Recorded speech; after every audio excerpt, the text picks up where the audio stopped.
Olá, alunos do sexto ano da Escola Padre Frederico Vikings. Estamos aqui novamente, dessa vez para a última semana do nosso volume 5, certo? A semana 4.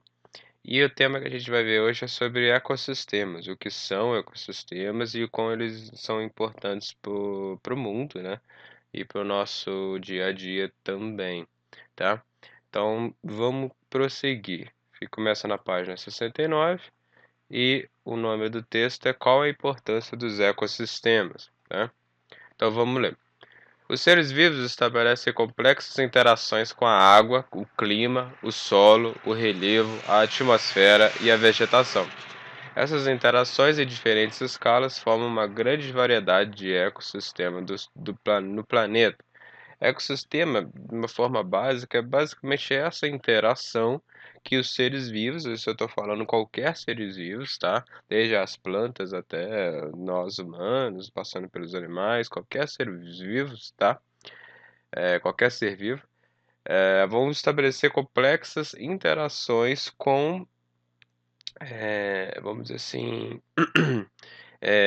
elementos abióticos, né, que ele vai chamar, que são exatamente água, solo, rochas, são os elementos fornecidos pela Terra, vamos dizer assim, né, os elementos que existem no sistema mundo, né, do sistema planetário, que são o clima, a atmosfera, o solo, o relevo, a própria água, né, e essa combinação, né, dos seres vivos com os elementos da Terra, vamos dizer assim, né, os elementos essenciais, os elementos que existem no planeta, vai formar diferentes ecossistemas. Ecossistema exatamente é essa interação, essa conjunção do que é vivo e do que não é vivo, entendeu? No planeta. Então vamos seguir que ele vai explicar melhor.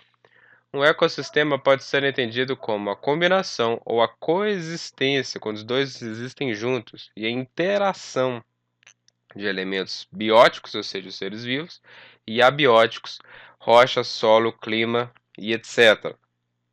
Então é exatamente isso.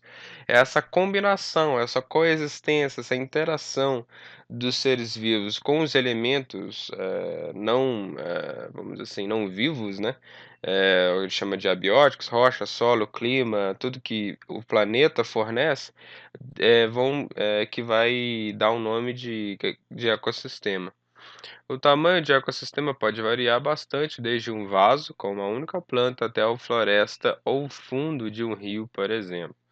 Como todas as espécies animais e vegetais necessitam de quantidade específica de calor, luz e água e nutrientes para desenvolver o ciclo de vida, esses elementos, isolados ou combinados, são importantes fatores que diferenciam o ecossistema do outro.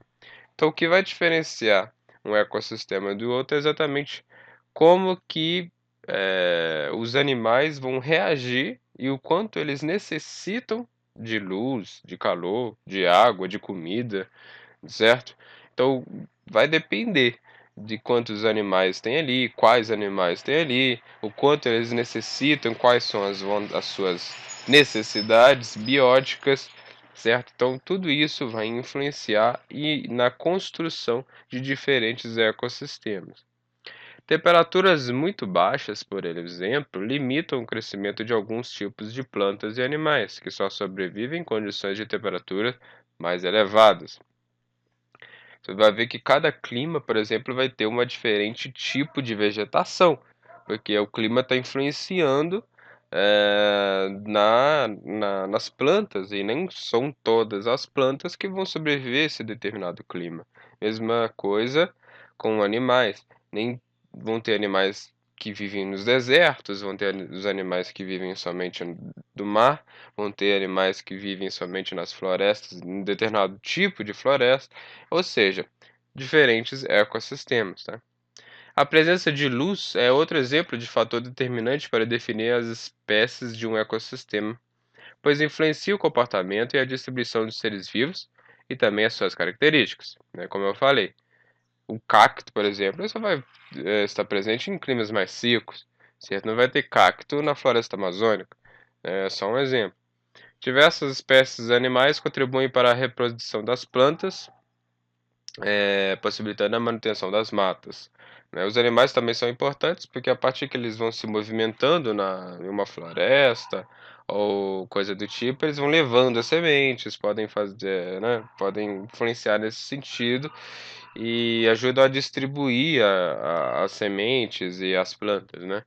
Ou depende, esse animal pode ser herbívoro também e etcétera, pode comer as plantas e depois nascer outra no mesmo lugar e etcétera, tá. Então os animais também vão ter um grande papel de influenciar o ecossistema. Então com isso ele pergunta, vamos para as atividades. Atividade um: de acordo com o texto da semana, qual é a importância dos animais para a preservação das florestas? Isso está na última coisa que ele falou no texto, na última frase, nas últimas frases. A partir desse ponto aqui, ele vai falar sobre a importância dos animais, tá? Tem a ver com toda essa interação, pois, principalmente na sua atuação na reprodução das frutas, tá. Se quiser pesquisar um pouco mais para ver como que essa influência ocorre, seria bem interessante. Atividade 2: agora você é um artista, faça um bloco diagrama de um ecossistema. Isso é muito difícil, vai ter que ter, pelo menos um dom ou habilidade com a desenho, mas enfim, tá aqui, faça se quiser. Veja o exemplo da semana anterior, elabore essa representação geográfica em 3 dimensões de um pequeno ecossistema. Se possível, tire fotos do bloco de diagrama e poste nas redes sociais com a hashtag ConexãoMG. Eu acho que ele está falando mais em 3D mesmo, tipo uma maquete, né? Eu não sei se o bloco de diagrama é um desenho em 3 dimensões, né? Então eu não sei se ele está dizendo para você fazer algum tipo de maquete que existe, né? Ou um desenho. Porque o bloco de diagrama é um desenho. Mas de qualquer forma, faça se quiser, tá? Seria bem interessante. Atividade 3 está falando para você ver essa charge aqui. Aí tá uma moça, né? E uma criança e um sapo. E a criança tá. A pessoa, aliás, tá falando. Então, quando você crescer, vai cuidar da natureza? Aí ele falou: espero que sim, depende de vocês. Tentem não destruir tudo até lá. Então é uma crítica, né? No qual o menino ele questiona a nossa capacidade de preservar a natureza. A gente está vendo diversas notícias em relação a queimadas, a relação a desmatamento, para a construção, sei lá, de condomínios ou para colocar gado ou outros tipos de plantações. Enfim, então a gente vê diariamente notícias desse tipo, então ele está questionando. Vocês têm a capacidade de, de manter a natureza? Porque se continuar nesse ritmo, vai ser toda destruída. Então, qual que é a crítica da Charge? Exatamente isso que eu falei, né? Ele questiona a nossa capacidade de manter o nosso meio ambiente, sabe? No qual a gente explora diariamente, economicamente aí, e a gente vê diversas notícias negativas em relação a isso, né? Letra B, comente como esse problema afeta toda a sociedade. Olha, diversos exemplos podem ser dados. Você destruindo a natureza, ou você atrapalhando o meio ambiente, você pode piorar o aquecimento global, você pode gerar mudanças climáticas severas, que podem influenciar diretamente o nosso dia a dia, certo? De mudanças climáticas não só locais como mundiais, que tem a ver com o aquecimento global. Então, diversos exemplos podem ser dados de mudanças que afetam a nossa sociedade, principalmente na questão climática, certo? Que é bastante importante, tudo bem?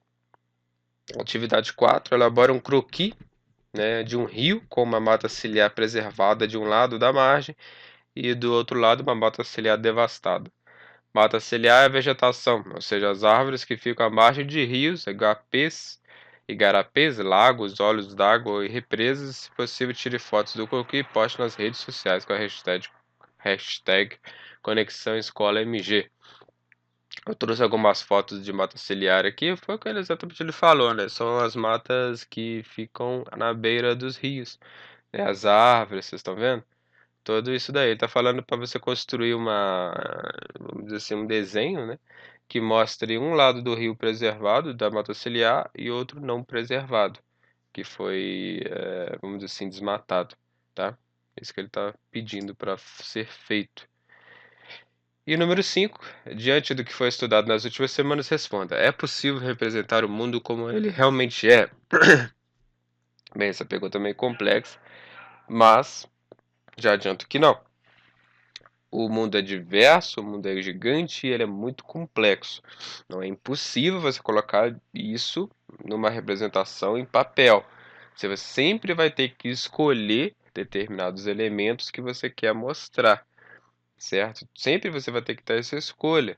Você vai ter que diminuir a escala, né? Você tem que diminuir o tamanho real para caber num papel, por exemplo.